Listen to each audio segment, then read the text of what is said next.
Next चीज़ हमारे पास आती है कि एक सीक्वेंस की सब सीक्वेंस क्या होती है। बट सब सीक्वेंस को पढ़ने से पहले मैं एक चीज़ रिकॉल करवाना चाहती हूँ जो हमने सेट्स चैप्टर में पढ़ी थी। ठीक है, फॉर एग्जाम्पल मेरे पास कोई सेट है ए 1 2 3 4 और 5। ठीक है, जब हम किसी सेट का सबसेट लिखते हैं, सब सेट, सेट का छोटा हिस्सा, तो उसे सबसेट बोलेंगे। ठीक है, मैंने इसका एक सबसेट बनाया बी 1 2। मैंने कोई भी रैंडमली स्टार्टिंग की 2 टर्म उठा के इसमें रख दी, तो मतलब कि ये वाला जो बी सेट है वो इस ए सेट का हिस्सा है, तो इसीलिए मैं ये चीज़ बोल सकती हूँ B is a subset of A. Similarly कोई और सेट मैंने सी बनाया जिसमें 1 3 और 5 ओड नंबर्स ले लिए। ठीक है, ये जो सेट है वो इस सेट के अंदर कंटेन्ड है, इसीलिए मैं ये चीज़ लिख सकती हूँ कि C is a subset of A. Similarly एक और डी मान लिया, मैं मान लेती हूँ इवन नंबर्स का सेट है कोई, इसी में से 2 और 4। इस सेट की जितनी भी टर्म्स हैं वो इस सेट के अंदर कंटेन्ड है, दैट इम्प्लाइज कि जो डी है वो सबसेट है ए का। तो यहाँ से मुझे ये चीज़ पता चल रही है कि किसी सेट का सबसेट क्या होता है, जब उस सेट की जो टर्म्स हैं वो उस सेट के अंदर इंक्लूड हो, दूसरे सेट के अंदर इंक्लूड हो, तो मैं डायरेक्टली ये चीज़ बोल सकती हूँ कि that particular set is a subset of the another set. ठीक है, बट एक चीज़ नोटिस करने वाली यहाँ पर ये है कि ये बेशक इसका सबसेट है, बट है तो ये भी एक सेट ही ना, ये खुद में भी तो एक सेट है। सिमिलरली ये भी तो खुद में एक सेट है, चाहे वो इसका सबसेट ही क्यों ना हो। Similarly goes for D. यही जो कॉन्सेप्ट है उठा के हम सीक्वेंस में लगा सकते हैं। ठीक है, मेरे पास फॉर एग्जांपल कोई सीक्वेंस है ए एन, जिसकी मैं जनरली टर्म ले रही हूँ। एन की वैल्यू मुझे पता है 1 से इन्फिनिटी तक जाएगी। 1 रखूँगी A1, 2 रखूँगी A2, A3 और ये A4, A5 और ये ऐसे करके चलती जाएगी इन्फिनिटी तक।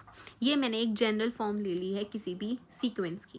ठीक है, अब मैं एक इसी में से मेरा रैंडमली कोई भी नंबर उठा लेती हूँ, 2 3 5 उठा लेती हूँ, A2 A3 A5 और सो ऑन। ये जो मेरे पास सीक्वेंस है, इसकी जो टर्म्स हैं वो सारी की सारी इस सीक्वेंस के अंदर इंक्लूडेड है। तो मतलब कि जैसे ये इसका एक सबसेट था क्योंकि इसकी जो टर्म्स थी वो इसके अंदर इंक्लूडेड थी, सिमिलरली जो ये जो सीक्वेंस होंगी इसकी हर एक टर्म इस सीक्वेंस के अंदर इंक्लूडेड है, इसलिए मैं कह सकती हूँ कि ये वाली जो सीक्वेंस है ये इस सीक्वेंस की क्या हो जाएगी, सब सीक्वेंस हो जाएगी। एक और एग्जाम्पल ले लेती हूँ, जैसे मैंने यहाँ पे ओड लिया, मैं यहाँ पे ओड टर्म्स उठा लेती हूँ, यहाँ से इस सफिक्स के हिसाब से ओड टर्म्स उठा लेती हूँ, A1 A3 A5 फिर A7 फिर A9 एंड सो ऑन। ये जितनी भी टर्म्स होंगी वो इस सीक्वेंस के अंदर इंक्लूडेड होंगी, एक्सेप्ट इन टर्म्स के अलावा भी उसमें कोई और टर्म्स हैं, that doesn't matter, but the thing is कि ये जितनी भी टर्म्स हैं वो इस सीक्वेंस के अंदर इंक्लूडेड है। तो मतलब कि ये जो है ये भी एक सब सीक्वेंस हो गई मेरे पास जो मेन सीक्वेंस थी उसकी। जैसे यहाँ पे इवन टर्म्स का लिया, इवन टर्म्स का भी उठा लेते हैं, चलो A2 A4 A6 A8 and so on. तो ये जो सीक्वेंस है ये इवन टर्म्स की सीक्वेंस हो गई, और ये जो सीक्वेंस की जितनी भी टर्म्स हैं वो इस सीक्वेंस के अंदर इंक्लूडेड है। तो मतलब कि ये जो सीक्वेंस है ये सब सीक्वेंस हो गई मेरी इस मेन सीक्वेंस की। लेकिन यहाँ पर ना सीक्वेंस के अंदर एक चीज़ नोट करने वाली ये है कि जितनी भी टर्म्स है ना वो मेरे पास इंक्रीजिंग होनी चाहिए, स्ट्रिक्टली इंक्रीज होनी चाहिए। देख, 2 चीज़ें हैं मेरे पास। सबसे पहले जो मेरे पास ये नीचे वाली टर्म्स है ना, इसको मैं बोलती हूँ सफिक्स। ठीक है, ये जो सफिक्स है ना वो इंक्रीजिंग ऑर्डर में होनी चाहिए, 2 3 5। ऐसा नहीं होना चाहिए कि पहले 2 आ गया फिर 5 आ गया फिर 3 आ गया, नहीं। मैं ना एक चीज़, मैं यहाँ पे इस A2 की वैल्यू क्या है मैं उसकी बात नहीं कर रही, मैं सिर्फ और सिर्फ इस सफिक्स की बात कर रही हूँ। ये जो सफिक्स है ना ये स्ट्रिक्टली इंक्रीज करने चाहिए, इंक्रीज डिक्रीज ऐसे नहीं होना चाहिए। 2 है फिर बड़ा फिर उससे बड़ा और ऐसे बड़ा बड़ा आना चाहिए। साथ में यहाँ पर मैं देख पा रही हूँ 1 2 3 4 5 एंड सो ऑन, ये क्या है मेरे पास, नेचुरल नंबर्स हैं। यहाँ पर भी 2 3 5 ये नेचुरल नंबर्स है, 2 4 6 8 ये भी नेचुरल नंबर्स हैं। तो सबसे पहली बात तो ये नेचुरल नंबर्स होने चाहिए। दूसरी बात, ये जो है इंक्रीजिंग ऑर्डर में होने चाहिए। जैसे यहाँ पर भी मैं बात करूँ तो 2 के बाद 4 है, 4 के बाद 6, 6 के बाद 8, तो ये इंक्रीजिंग ऑर्डर में है। ऐसा नहीं होना चाहिए कि अगर मैं ये लिख दूँ A2 A6 फिर A4 लिख दूँ, फिर A8 लिख दूँ, फिर A17 और फिर A18 और फिर A16। अगर मैं इसमें देखूँ तो 4 और 6 तो बड़ा है 4 से, लेकिन ये पहले आ गया, तो मतलब कि ये पहले इंक्रीज़ की फिर डिक्रीज़ कर गई, फिर इंक्रीज़ की फिर डिक्रीज़ कर गई। ऐसे नहीं होना चाहिए। जो सफिक्स हैं टर्म्स के वो हमेशा स्ट्रिक्टली इंक्रीज़ करने चाहिए, ठीक है। अगर मैं यहाँ देखूँ तो मेरे पास इन सफिक्स की सीक्वेंस बनाती हूँ मैं 2 3 5 एंड सो ऑन। यहाँ पर सफिक्स की बना लेते हैं 2 4 6 8 and so on. Natural numbers की है। दूसरी बात स्ट्रिक्टली इंक्रीजिंग है। अब देख सब सीक्वेंस की डेफिनेशन। मेरे पास एन के कोई एक स्ट्रिक्टली इंक्रीजिंग सीक्वेंस है नेचुरल नंबर्स की। ये एन के एग्जाम्पल से समझते हैं क्या है। जो मैंने ये सीक्वेंस लिखी है ना 2 4 6 8, ये नेचुरल नंबर्स की स्ट्रिक्टली इंक्रीजिंग सीक्वेंस है। तो यहाँ पर ये जो है ना, एक और बार नीचे लिख देती हूँ for better understanding, 2 4 6 8 and so on, ये मेरे पास बेसिकली एन के है, ठीक है। Then for any sequence ANK is defined as a subsequence of AN। अब मैं क्या करती हूँ, ये जो NK मेरे पास सीक्वेंस बनी है और मेरे पास AN कोई सीक्वेंस है, ठीक है, तो XN मैंने AN मानी है तो XN भी मान सकती है। अब ANK है, मतलब कि इस NK की जगह ये सारी वैल्यूज़ पुट करती जा, A2 फिर A4 फिर A6 फिर A8 एंड सो ऑन। तो ये जो सीक्वेंस बनी है ये मेरे पास मेरी इस सीक्वेंस की सब सीक्वेंस कहलाएगी। एक बार दोबारा से रिपीट कर देती हूँ। मेरे पास कोई भी सीक्वेंस है AN जिसमें n की वैल्यू 1 से इन्फिनिटी जा रही है। मैंने क्या किया, n की जगह 1 2 3 4 5 एंड सो ऑन मैं पुट करती रही, तो मेरे पास ये एक सिंपल जनरल सीक्वेंस बन गई। अब अगर मैं रैंडमली कोई भी टर्म्स उठा लेती हूँ, मैंने A2 A3 A5 ऐसे करके टर्म उठा के सीक्वेंस बना दी, तो इस सीक्वेंस की जो टर्म्स हैं वो इस बड़ी वाली सीक्वेंस में इंक्लूड हो रही है। तो मतलब कि ये जो है मेरे पास सब सीक्वेंस है इसकी। सिमिलरली मैंने ओड टर्म्स उठा ली, फिर मैंने इवन टर्म्स उठा ली, तो ये जितनी भी टर्म्स हैं वो इस बड़ी वाली सीक्वेंस के अंदर इंक्लूडेड है, तो ये सब सीक्वेंस हो गई। बट सब सीक्वेंस होने के लिए एक कंडीशन और स्ट्रिक्टली इंपॉर्टेंट होनी चाहिए कि जो ये सफिक्स है टर्म्स के वो स्ट्रिक्टली इंक्रीज़ करने चाहिए, वो डिक्रीज़ नहीं करने चाहिए। जैसे हमने ये एग्जांपल समझा, पहले 2 से 6 गई, इंक्रीज़ हुआ नंबर, ये सफिक्स इंक्रीज़ हुआ बट फिर डिक्रीज़ हो गया, फिर इंक्रीज़ हुआ फिर डिक्रीज़ हो गया। ऐसे इंक्रीजिंग डिक्रीजिंग नहीं होना चाहिए। स्ट्रिक्टली इंक्रीजिंग का मतलब है कि प्रॉपरली वो इंक्रीज़ करते रहने चाहिए, ठीक है। नेचुरल नंबर्स होने चाहिए, साथ में वो स्ट्रिक्टली इंक्रीज़ करते रहने चाहिए। और तीसरी चीज़, मैं इन टर्म्स की वैल्यू की बात नहीं कर रही, मैं इन सफिक्स की बात कर रही हूँ, इन नेचुरल नंबर्स की बात कर रही हूँ।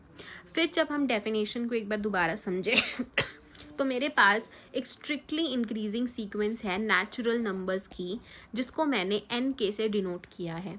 NK से फॉर एग्जांपल अगर मैंने ये वाली उठाई है सब सीक्वेंस 2 4 6 8, इसके सफिक्स की एक सीक्वेंस बनाई, ये जो है ये मेरे पास एक्चुअली NK है। अब जब मैं इन NK की वैल्यू ANK ये जो होगी ये मेरे पास सब सीक्वेंस होगी AN सीक्वेंस की। इसका मतलब है NK की जगह उठा के ये सारी वैल्यूज़ रखते जाओ और तुम्हारे पास ये जो आएगी वो मेरे पास सब सीक्वेंस हो जाएगी AN की। इस चीज़ को एक एग्जांपल से एक और बार समझने की कोशिश करते हैं फॉर बेटर अंडरस्टैंडिंग। जैसे मैंने एग्जांपल लिया, मैं कह रही हूँ कि जो NK सीक्वेंस है ना, नेचुरल नंबर्स की जो सीक्वेंस है वो एक्चुअली 1 3 5 7 9 एंड सो ऑन है, ठीक है। और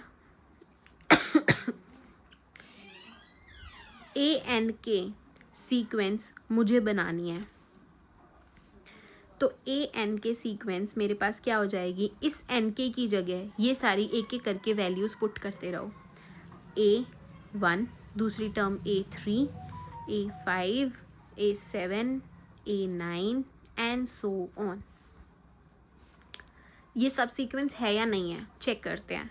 ये जो सफिक्स है वो स्ट्रिक्टली इंक्रीज़ कर रहे हैं, मतलब सिर्फ इंक्रीज़ ही करते जा रहे हैं, और ये जितनी भी टर्म्स हैं वो मेरी इस ए एन सीक्वेंस का हिस्सा होंगी। तो इसीलिए ये मेरे पास ए एन के जो है वो मेरे पास ए एन की क्या आ गई, सब सीक्वेंस आ गई। आई होप तुझे सब सीक्वेंस का कॉन्सेप्ट समझ आया होगा। नेक्स्ट हमारे पास आता है अलजेब्रा ऑफ लिमिट्स, जिसको हम लिमिट लॉ भी बोलते हैं। एक बार इस बारे में डिस्कस करते हैं। सबसे पहले हम बात करते हैं कि अलजेब्रा क्या होता है। अलजेब्रा का मतलब होता है कि बेसिक ऑपरेशंस लगाना। बेसिक ऑपरेशन जैसे कि सम, प्लस, या फिर डिफरेंस कर दिया, या फिर मल्टीप्लिकेशन किया, या फिर मैंने डिवाइड किया। कुछ बेसिक ऑपरेशंस लगाना लिमिट्स पे, वो मेरे पास अलजेब्रा ऑफ लिमिट्स कहलाएगा। इस चीज़ को मैं लिमिट लॉ क्यों कह रही हूँ, क्योंकि जो हम अलजेब्रा ऑफ लिमिट्स करेंगे, इस अलजेब्रा ऑफ लिमिट से जो हम कंक्लूजन ड्रॉ करेंगे वो हमारा हर एक टाइप की लिमिट पे एग्जिस्ट करेगा। हर एक टाइप के सीक्वेंस के ऊपर भी अगर तू लिमिट लगा रही है तो उस पर एग्जिस्ट करेगा। इसीलिए यूनिवर्सल एप्लीकेशन, यूनिवर्सल एप्लीकेबिलिटी की वजह से हम इस अलजेब्रा ऑफ लिमिट्स को कभी कभार लिमिट लॉ भी बोल देते हैं। लाइक कुछ बुक्स में ऐसा होता है कि लिमिट लॉ लिखा होता है। अब आप बात करते हैं कि अलजेब्रा ऑफ लिमिट्स का मतलब क्या है। एक्चुअली मेरे पास कोई भी दो सीक्वेंसेस हैं, xn है और yn है, दो सीक्वेंस जिसमें n की वैल्यू 1 से इन्फिनिटी जा रही है। कोई भी सीक्वेंस होगी उसमें n की वैल्यू जो है वो 1 से इन्फिनिटी तक जाएगी। ये हम स्टार्टिंग में ही बेसिक कॉन्सेप्ट में डिस्कस कर चुके हैं, ठीक है। मैं बोल रही हूँ कि जो xn सीक्वेंस है उसकी लिमिट x है, मतलब वो अप्रोच किसको कर रही है, x को कर रही है। सिमिलरली एक yn सीक्वेंस है जो अप्रोच कर रही है y को, मतलब उसकी लिमिट क्या है, y है। तो अलजेब्रा ऑफ लिमिट्स के अकॉर्डिंग अगर मैं इन दोनों सीक्वेंस का सम कर देती हूँ और n की वैल्यू 1 से इन्फिनिटी लेके जाती हूँ, तो ये जो पूरी चीज़ है ये किसको अप्रोच करेगी, x प्लस वाई को। xn की लिमिट x थी और yn की लिमिट y थी। अगर मैं दो सीक्वेंस का सम कर रही हूँ तो वो किसको अप्रोच करेगी, दोनों लिमिट्स के सम को अप्रोच करेगी। इसको प्रूव करते हैं। मेरे पास xn जो लिमिट सीक्वेंस थी जहाँ पे n की वैल्यू 1 से इन्फिनिटी जा रही थी, उसकी लिमिट मैंने x ली है, ठीक है। तो according to the definition of limit of a sequence मैं लिख सकती हूँ xn माइनस x का modulus is less than epsilon by 2 for all n greater than equal to m1। Epsilon by 2 मैं ये चीज़ हम ऑलरेडी डिस्कस कर चुके हैं कि एप्सिलॉन कितना ही छोटा हो सकता है, एप्सिलॉन कितना ही बड़ा हो सकता है। तो हम अपने हिसाब से इस एप्सिलॉन की वैल्यू ले सकते हैं, ठीक है। तो xn माइनस x का modulus is less than epsilon by 2 for all n greater than equal to m1। Similarly yn मेरे पास सीक्वेंस थी जहाँ पर n की वैल्यू 1 से इन्फिनिटी जा रही थी एंड इसकी जो लिमिट थी वो y थी। तो according to the definition of limit of a sequence मैं लिख सकती हूँ yn minus l is less than epsilon by 2 for all n greater than equal to m2। यहाँ पर मैंने दो डिफरेंट क्यों लिए, क्योंकि पहली बात तो मेरे पास सीक्वेंस ही अलग अलग है, दूसरी बात दोनों की लिमिट्स अलग अलग है। तो इसीलिए जो m1 और m2 है दोनों की सिचुएशंस में अलग अलग होंगे। m1 और m2 क्या थे कि इस पर्टिकुलर नंबर के बाद, इस पर्टिकुलर वैल्यू ऑफ n के बाद की जितनी भी टर्म्स होंगी वो इस लिमिट के नेबरहुड में एग्जिस्ट करेगी। फॉर एग्जांपल हमने बात की थी कि मैंने यहाँ पे ले लिया ये x है, ठीक है, और मैं कह रही हूँ कि जो एप्सिलॉन की वैल्यू है, ये चीज़ हम डिस्कस कर चुके हैं, पीछे वाली वीडियो में देख लियो, तुझे बेटर अंडरस्टैंडिंग हो जाएगी। ये बहुत बड़ा हो जाएगा यहाँ पे, ठीक है। तो m1 और m2 डिफरेंट लिए क्योंकि सीक्वेंसेस अलग है, दोनों की लिमिट्स अलग है। फिर उसके बाद हम क्या करते हैं, एक m मान लेते हैं जो मैक्सिमम ऑफ m1 और m2 होगा। मैक्सिमम क्यों लिया इसके बारे में बात कर लेते हैं।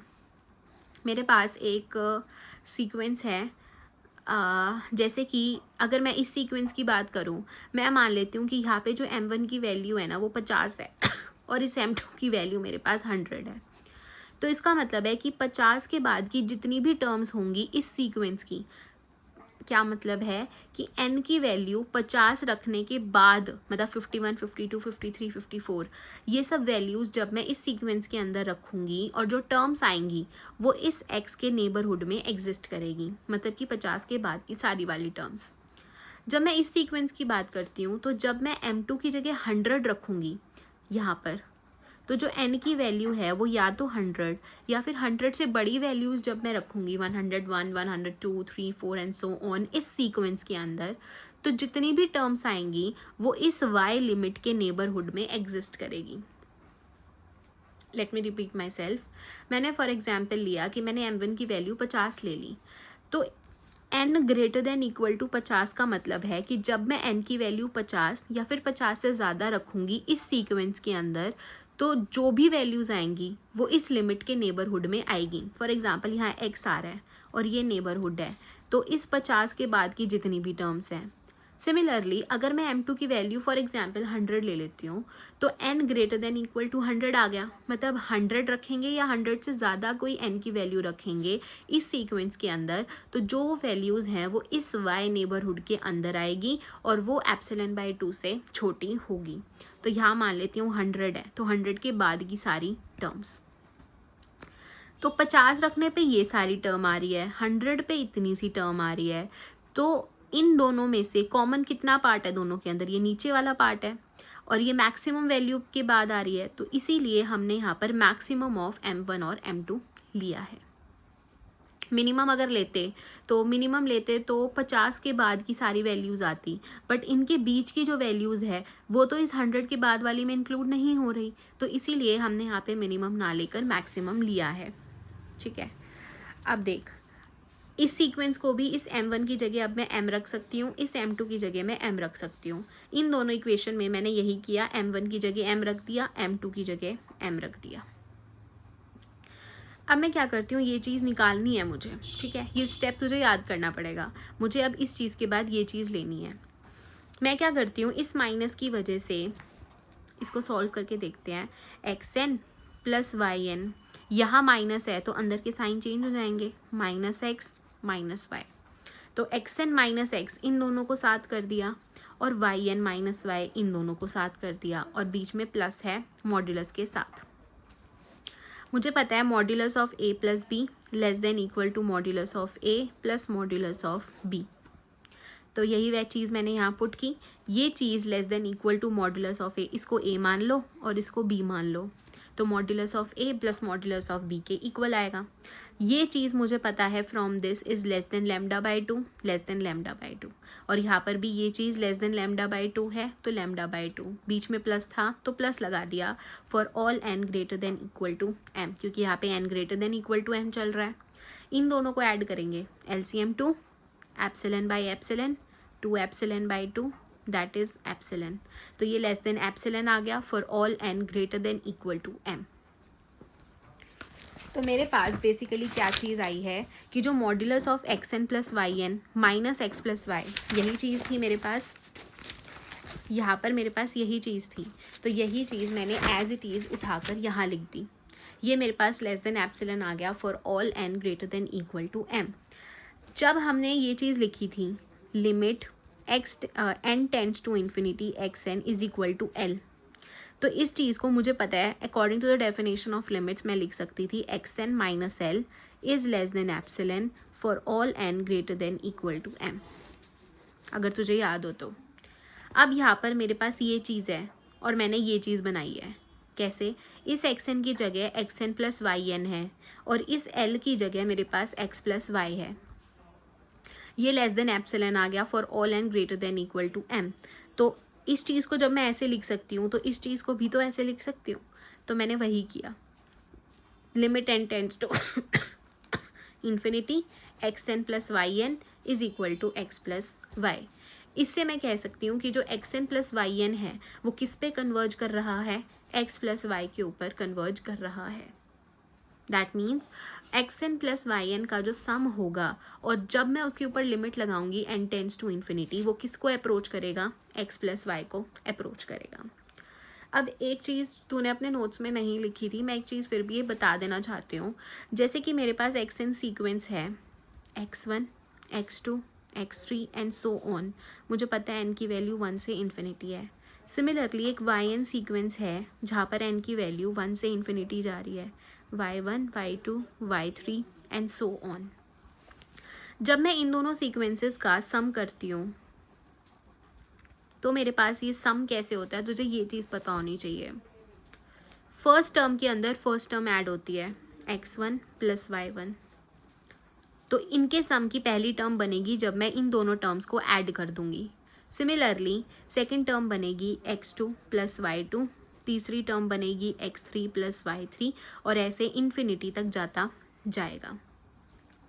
x1, x2, x3 इन सब की जो लिमिट थी वो मेरे पास x थी।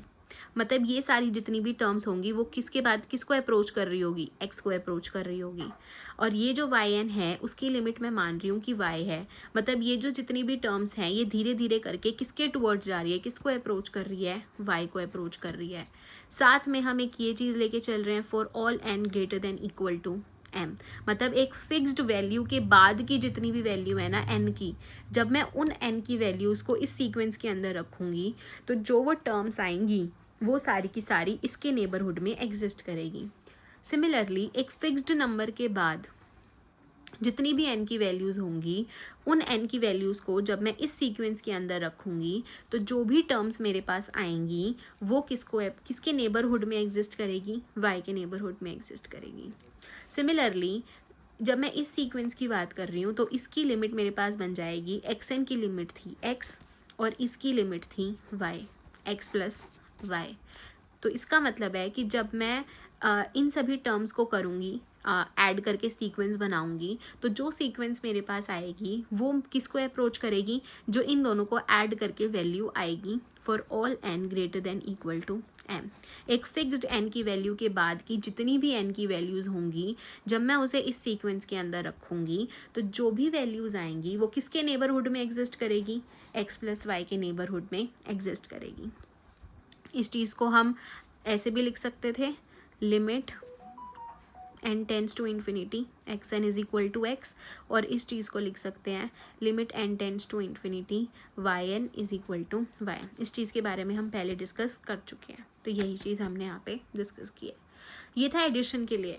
सिमिलरली अगर हमारे पास सब्ट्रैक्शन के लिए आ जाता है तो सब्ट्रैक्शन का भी सेम मतलब है। यहाँ पर प्लस निकाला है, हम डायरेक्टली माइनस निकाल सकते हैं। n goes from 1 to infinity, तो पहली टर्म्स में से पहली टर्म माइनस होएगी, x1 minus y1, x2 minus y2, x3 minus y3 and so on. और ये जो मेरे पास सीक्वेंस बनेगी ये किसको अप्रोच करेगी, x माइनस y को अप्रोच करेगी for all n greater than equal to m। Similarly product के लिए होता है, सिमिलरली हम डिवीजन के लिए अप्लाई कर सकते हैं। ये चीज़ आती है हमारे पास अलजेब्रा ऑफ लिमिट्स के अंडर, जिसको हम लिमिट लॉ भी बोल सकते हैं। देख, इस चैप्टर के अंदर हमारे पास सबसे पहला जो टॉपिक है वो रोल्स थ्योरम है, ठीक है। लेकिन रोल्स थ्योरम को समझने से पहले हमें कुछ टर्म्स के बारे में पता होना चाहिए, क्योंकि ये सब चीज़ें जो हैं वो हमारी रोल्स थ्योरम में यूज़ होगी। तो सबसे पहले हमारे पास आता है ओपन इंटरवल और क्लोज्ड इंटरवल क्या होता है। सबसे पहले ओपन इंटरवल क्या होता है, मेरे पास कोई भी दो नंबर है a और b, और अगर मैं उसके बाहर ऐसे ब्रैकेट लगा रही हूँ तो इसका मतलब, इन ब्रैकेट्स का मतलब होता है कि ओपन इंटरवल है। और ओपन इंटरवल का मतलब है कि ये जो है ना पूरा, इसके अंदर जो a और b है वो इंक्लूडेड नहीं है, वो एक्सक्लूडेड है। जैसे मैं एग्जाम्पल लूँ 2,3, ठीक है।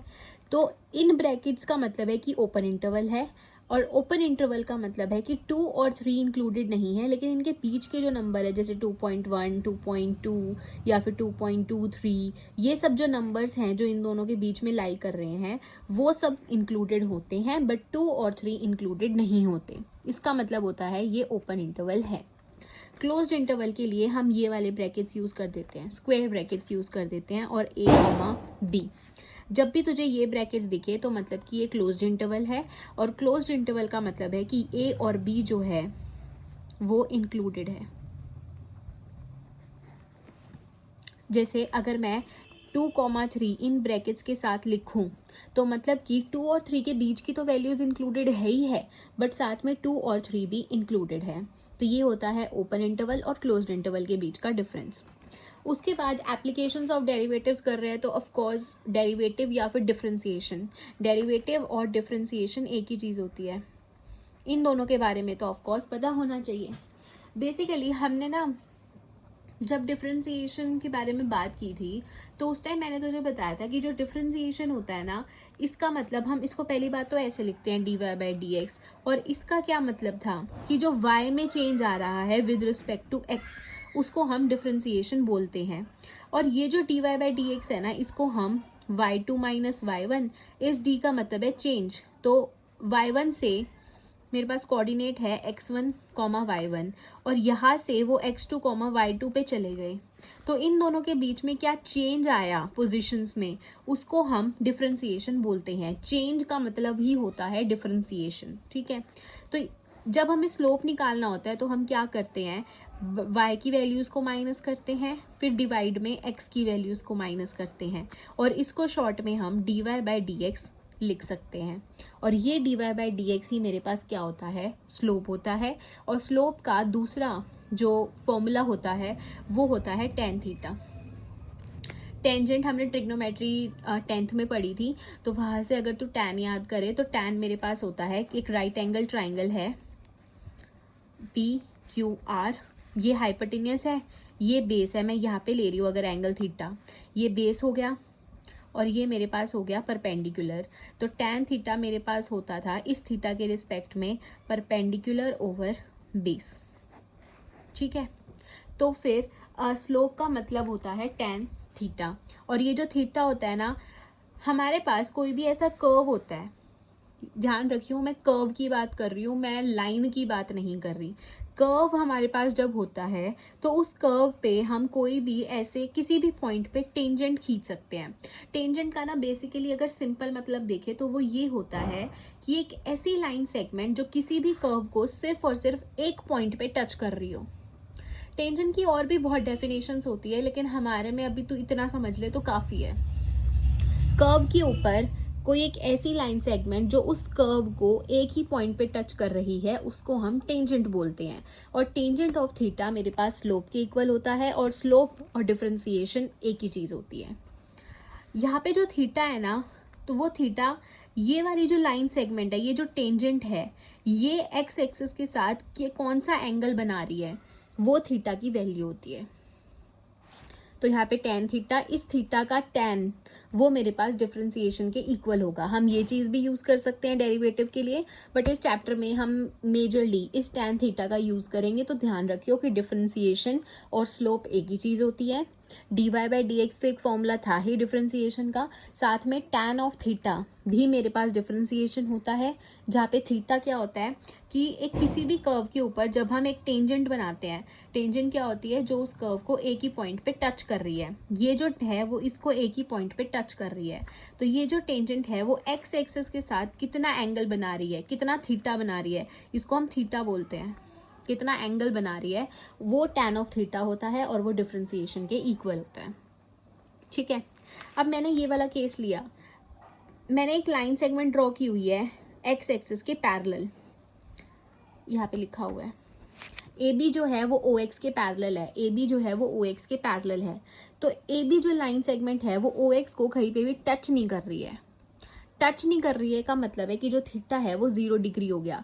जब भी दो लाइंस पैरेलल होती है ना एक दूसरे के, हमेशा थीटा 0 रहता है, हमेशा उन दोनों लाइंस के बीच में जो एंगल है वो हमेशा 0 डिग्री रहता है। ये थीटा और कुछ नहीं है, एक एंगल ही है, ठीक है। तो थीटा जो है वो 0 होता है। तो डिफरेंशिएशन का मतलब tan थीटा था, तो tan ऑफ 0, और tan ऑफ 0 की वैल्यू 0 होती है। ये चीज़ याद है, अपने एक टेबल बनाई थी जिसमें साइन कोस टेंजेंट इन सब की वैल्यूज़ याद की थी, तो उसके अंदर tan ऑफ 0 हमेशा 0 होता है। तो इस चीज़ का हम आगे यूज़ करेंगे, इसीलिए तुझे पता होना चाहिए। अब हमारे पास पहला टॉपिक आता है रोल्स थ्योरम क्या होती है। रोल्स थ्योरम में हमारे पास स्टेटमेंट क्या है, पहले वो चीज़ पढ़ लेते हैं। देख एफ एक्स मेरे पास कोई भी एक फंक्शन है, और उसके अंदर जो एफ है, जो फंक्शन है मेरे पास, वो क्लोज्ड इंटरवल ए बी से आर में जा रहा है। इसका क्या मतलब है, क्लोज्ड इंटरवल ए कॉमा बी का मतलब है, ए कॉमा बी का मतलब है ये डोमेन है।